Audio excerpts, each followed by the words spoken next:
வாரிசை தேர்ந்தெடுக்க துறவி வைத்த போட்டி.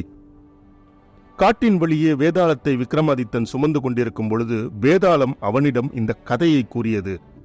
சொர்ணபுரி என்ற நாட்டை மன்னன் வீரவாகு சீரும் சிறப்புமாக ஆண்டு வந்தான். ஆனால் அவனுக்கு வாரிசு இல்லை. தனக்கு பிறகு தன் நாட்டை ஆள வாரிசு இல்லையே என்ற கவலை கொண்ட மன்னன் வீரமிக்க ஒருவன் தன் காலத்துக்கு பிறகு இந்த நாட்டை ஆள வேண்டும் என்று எண்ணினான். அதை பற்றி மந்திரியிடம் ஆலோசித்தான். அப்பொழுது அந்த நாட்டின் எல்லையில் இருக்கும் ஆசிரமத்தில் ஒரு துறவி இளைஞர்களுக்கு வீரக்கலைகளை கற்றுத்தந்து அவர்களை சிறந்த வீரர்களாக ஆக்குவதாகவும் அங்கு சென்று பார்த்தால் இந்த நாட்டை ஆளும் தகுதியுடைய நபர் கிடைக்க வாய்ப்புள்ளது என்றும் கூறினார். அதன்படி மன்னர் வீரவாகுவும் அவன் மந்திரியும் அந்த ஆசிரமம் சென்று தங்களின் எண்ணத்தை அந்த துறவியிடம் கூறினார்கள். அதை கேட்ட அந்த துறவி தான் அவர்களுக்கு உதவுவதாக கூறி தனது ஆசிரமத்தில் மிக சிறந்த வீரர்களான ராமன், ஜெயன், கௌதமன் என்ற மூவரை அழைத்து ஆளுக்கு ஒரு திசையில் பயணிக்குமாறும் 1 மாதத்துக்கு பிறகு இந்த ஆசிரமத்திற்கு திரும்பி வந்து தங்களின் அனுபவத்தை கூற வேண்டும் என்றும் கூறி அனுப்பி வைத்தார். 1 மாதத்துக்கு பிறகு அந்த மூவரும் ஆசிரத்துக்கு திரும்பினர். அங்கு மன்னன் வீரவாகு, அவனது மந்திரி, அந்த துறவியும் இருந்தார்கள்.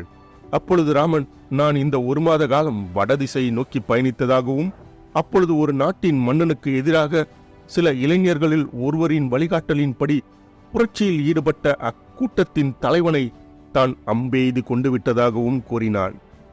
இப்பொழுது ஜெயன் தான் தென்திசை நோக்கி பயணித்ததாகவும் அந்த திசையில் பல இடங்களில் கொள்ளையர்களின் அட்டகாசம் அதிகம் இருந்ததால் அங்குள்ள இளைஞர்களுக்கு தான் வாள் போர்க்கலைகளை கற்றுத்தந்து அவர்களை தற்காத்துக் கொள்ள தான் உதவியதாகவும் கூறினான்.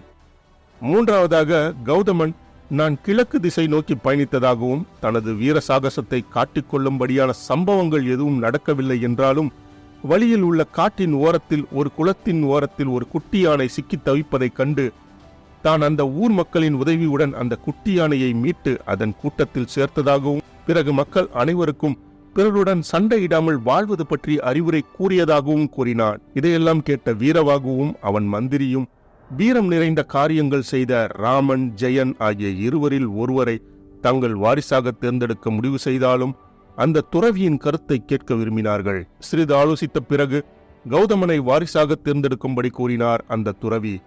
விக்ரமாதித்யனிடம் இந்த துறவி கௌதமனை வாரிசாக தேர்ந்தெடுக்க கூறியதின் காரணம் என்ன என்று வேதாளம் கேட்டது.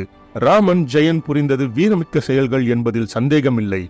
அதே நேரத்தில் ஒரு நாட்டை நிர்வகிக்க வெறும் வீரம் மட்டும் போதாது. அந்த மக்களிடம் உள்ள ஏற்றத்தாழ்வுகளை நீக்கி அவர்களிடம் ஒரு ஒற்றுமை உணர்வை ஏற்படுத்தும் திறன் வேண்டும். அது கௌதமனிடம் அதிகம் இருந்தது. மேலும் கௌதமனுக்கு வீரத்தை காட்டக்கூடிய சூழ்நிலைதான் அமையவில்லையே தவிர அவன் ஒன்றும் கோழை அல்ல.